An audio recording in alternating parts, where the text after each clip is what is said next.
Alright, so over the last couple of weeks, thousands of Israelis have taken to the streets to protest their extremely far-right government led by Benjamin Netanyahu, who, of course, just recently made his big political comeback. So here from Common Dreams, we got a breakdown in terms of what these people were actually out and marching for and against, and then I'm going to get into a little bit more details in terms of a specific person who is now part of one of the top positions in the Israeli government, this guy named Itsmar Ben Gvir.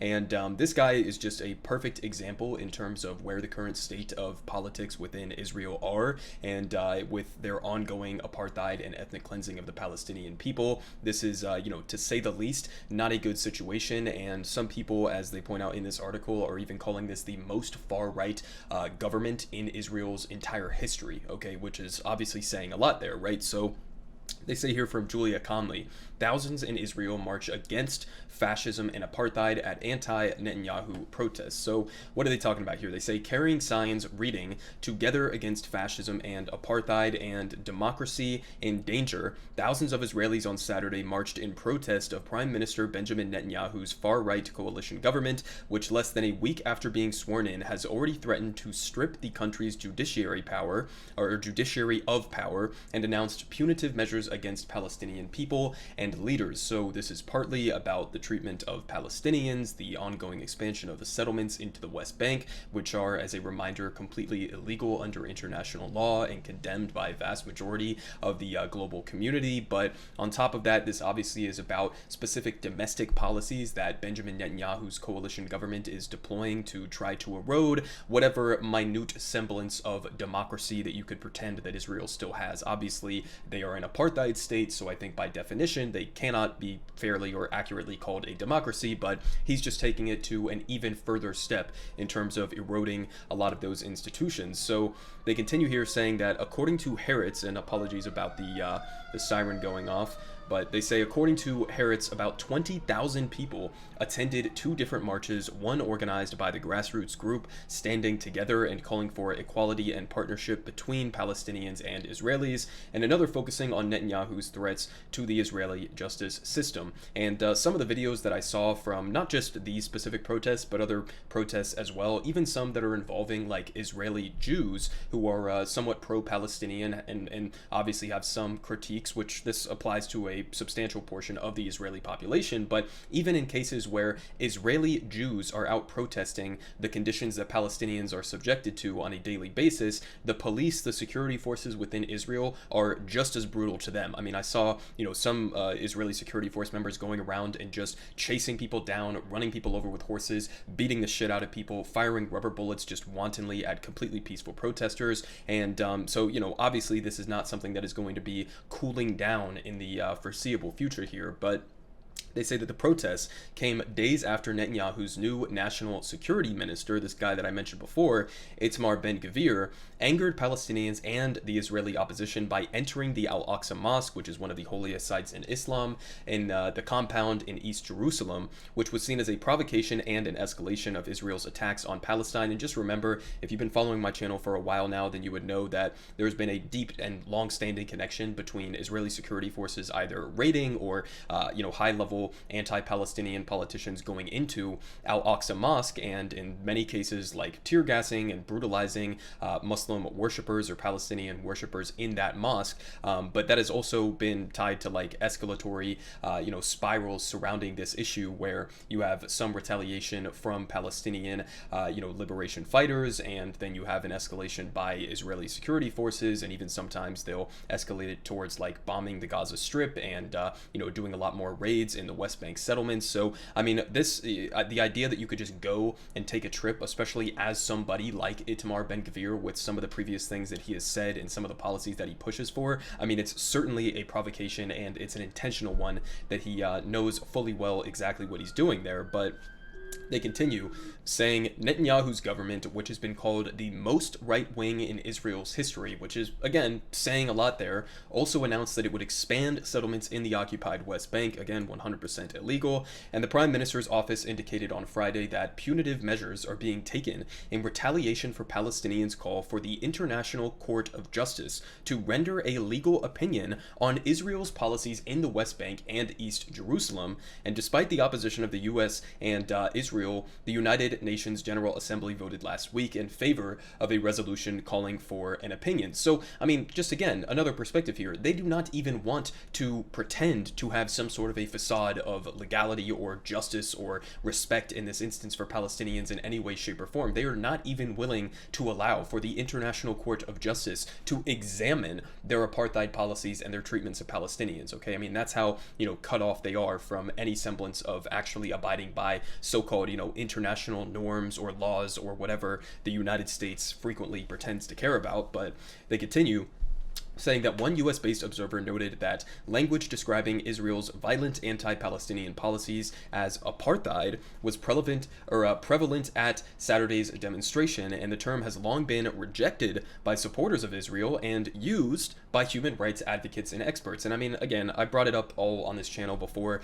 Every single respectable human rights organization around the world, including even some in Israel itself, have come out and said that you could fairly characterize their policies as apartheid. So it's not something that is even controversial or up in the air at this point. And still, you have Israeli politicians who are either, complete psychopaths like Itsmar Ben Gvir, and they'll just basically come out and argue in favor of even more strict apartheid laws. And then you have other politicians who just put on their blinders and pretend as if this doesn't exist, as well as many U.S. politicians who do the exact same goddamn thing and have no critique whatsoever for the government of Israel's policies towards Palestinians. And not only that, but we also have censorship here in the United States on this issue as well. And, I was going to cover this at the end, but I'll skip to it right now because I'm already talking about this. But just as one example in terms of censorship and in terms of being ostracized within the United States and other Western European countries as well, if you happen to speak out on behalf of Palestinian human rights. Hear from Amy Wexler. She says, unreal that the godfather of human rights, Kenneth Roth, who is himself Jewish, it was recently denied a Harvard fellowship over Human Rights Watch, calling out Israel's human rights abuses. And Human Rights Watch's former head was denied this fellowship over a, quote, anti-Israel bias. Okay, so this guy gets denied a Harvard fellowship, right, because Human Rights Watch, the organization that he worked with, was having critiques of Israel's brazenly apartheid policies. Okay, so again, think about this the next time you hear conservatives who are bringing up some cancel culture bullshit issue, or, talking about how our education system has been infiltrated by woke Marxists or whatever that want to tear down, the United States and our allies or something like that. I mean, this is real cancel culture. This is real academic censorship where you're not even allowed to critique the government of Israel without being completely, blacklisted by a lot of these organizations and educational institutions and government positions here in the United States as well. But they continue here saying that the protests were held days after Netanyahu's newly appointed justice minister, this guy Yariv Levin, announced reforms that would allow lawmakers to override Supreme Court decisions, and members of Netanyahu's cabinet have also made derogatory claims about LGBTQ plus people and reportedly plan to roll back laws allowing gay couples to adopt children. Okay, so just great fucking stuff that we're talking about here. I mean, in addition to that, they also had this that I think they referenced in this article, but again here from Brett Wilkins of Common Dreams, he says, in an act of fascism and supremacy, Israel bans Palestinian flags in public spaces. So in addition to those other things they were just listing here, this is another one that they did over the last couple of weeks. And just a little bit more information here before we get to the Itsmar Ben Gvir rundown. They say, after protests in which tens of thousands of Israelis marched together against fascism and apartheid, Israel's far-right security minister on Sunday ordered police to tear down Palestinian flags wherever they are found in public. And Israeli Public Security Minister Itsmar Ben Gvir, leader of the ultra-nationalist Otzma Yehudit Party, the Jewish Power Party, said in a statement that he directed Police Commissioner Kobi Shabtai to implement the new policy. And he has a quote here, which again just shows how much of an absolute insane person he is. But he said, "It can't be that lawbreakers wave terror flags, incite and support terror, and therefore I have ordered that terror-supporting flags be removed from the public space." So again, again, he literally just thinks and is openly saying that waving a Palestinian flag inherently makes you a terrorist. And this is basically his view on Palestinian people broadly across the board. Okay, he basically just thinks the entire Palestinian population should effectively be treated as if they are all terrorists, right? So, I mean, again, just showing that quote there, I mean, you see how completely ridiculous a lot of these top-level politicians within Israel actually are right now. And then on top of banning the flag, on top of all of these other policies, this was another recent thing that just came from a couple years ago, which I also covered on this channel, but they basically labeled a bunch of completely legitimate Palestinian human rights organizations and institutions as terrorist organizations to try to shut them down, and they got them shut down effectively within Israel. So, I mean, again, I don't know how you could look at any of this evidence and come to the conclusion that this is not like at least a semi-fascist, if not a full-on fascist apartheid government that is, existing right now in this country. But now I want to get into a little bit more of the background on Itsmar Ben Gvir, because this guy, again, is basically the leader of like the police forces or security forces within Israel. And again, the fact that this guy has a top key position within the government right now gives you a perspective in terms of how completely far right the Overton window has gotten within Israel. So they say here from Middle East Eye, for years, the ultra-extremist far-right Israeli politician Itsmar Ben Gvir was considered too much of a pariah for mainstream politics. In November's elections, his bloc won the third highest number of seats in the Knesset, and many commentators described him as the kingmaker of the next Benjamin Netanyahu government. So again, lots of influence coming from this guy.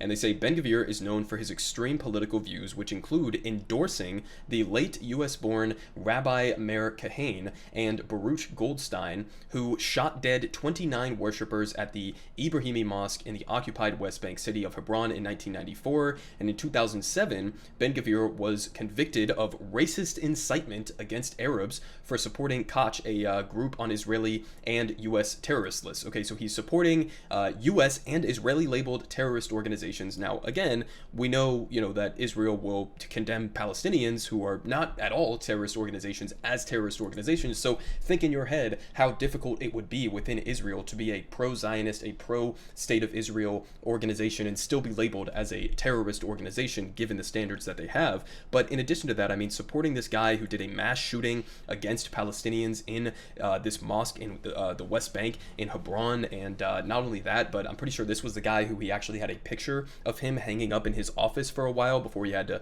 take it down because he wanted to do a little bit more mainstream coalition building. But I mean, again, you're getting just a little bit of a picture in terms of what type of guy this guy is here. But they continue saying that apart from endorsing Kahane and Goldstein, pictures of whom, again, were seen hanging in his living room during a TV interview, Ben Gvir has another shockingly racist manifesto, which he has expressed unapologetically in that same interview with Israel's Channel 13. He said that Israel must write off the Palestinian Authority and that Palestinians in the West Bank must return to life under the Israeli occupation. So just openly in favor of a military occupation of the Palestinian people in their lands, okay?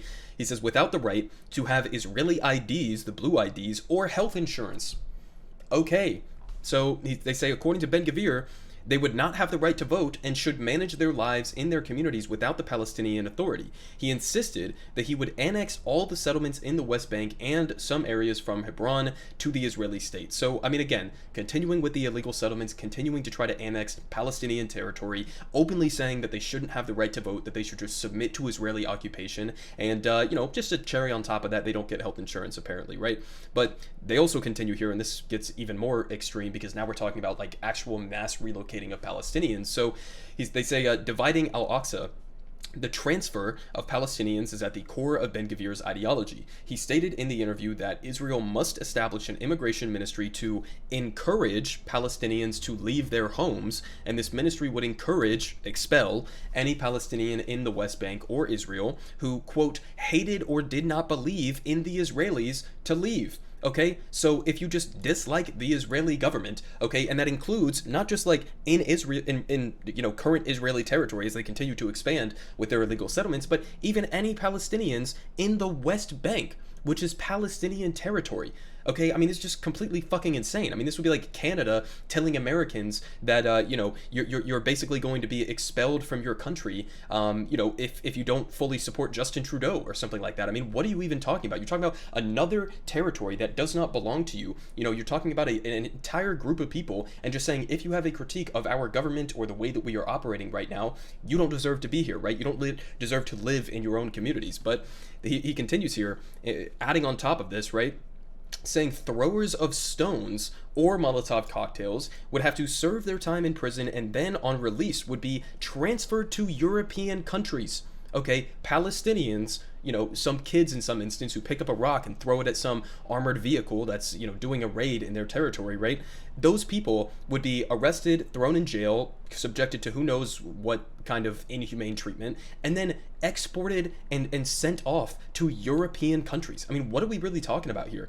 They say in the same interview, he refused to give the Palestinians from the West Bank the right to live in Israel. And they say despite the right and often far-right nature of Israeli politics over the decades, Ben Gvir's fascism was considered too extreme an ideology by mainstream politicians. Not anymore, it looks like. They say as such, he started a public relations campaign in order to open a path for himself towards entering the Israeli political realm. And while he continued endorsing Kahane, he tried to distance himself from the transfer ideology. Following his surge in the latest election, many Israeli and U.S. news sources started whitewashing, of course, Ben Gvir using a different language when describing his views. So, I mean, listen, there's a lot of different moving components to this story. You have widespread protests, thousands of people taking to the streets to protest this current extremely, even by Israeli standards, far-right government under Benjamin Netanyahu and, motherfuckers like Itsmar Ben Gvir, who is essentially like at least a terrorist sympathizer, if not a direct one himself. But, this is the status of current Israeli politics. And just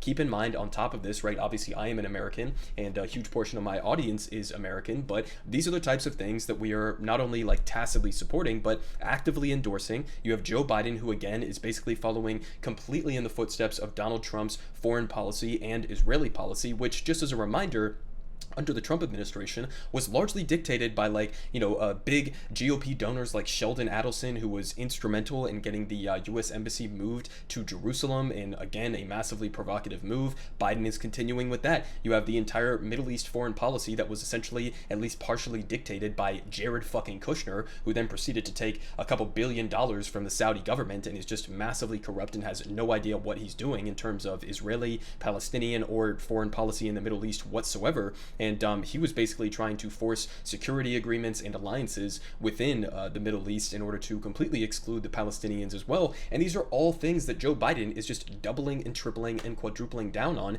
And here in the United States, I mean, in our Congress, there is no debate about this. I mean, sometimes you'll have some politicians like Rashida Tlaib, who is the only Palestinian American elected in Congress, I believe. But, you'll have some people who do voice concerns about this or say that we should condition the billions of dollars in aid and military equipment that we give to Israel every year, that they turn on Palestinian people. It happens sometimes, but it's just not widespread. And I mean, this is just a textbook example in terms of an issue where, hopefully at least 10, 15, 20 years down the line, people are going to look back at the U.S. support for this and the current Israeli policies against Palestinians with, similar disdain as we look upon the Jim Crow era. Everyone is saying good politic guy has the best politic. Believe me, no one does it like him.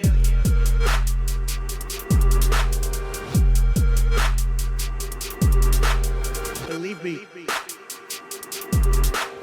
everyone is saying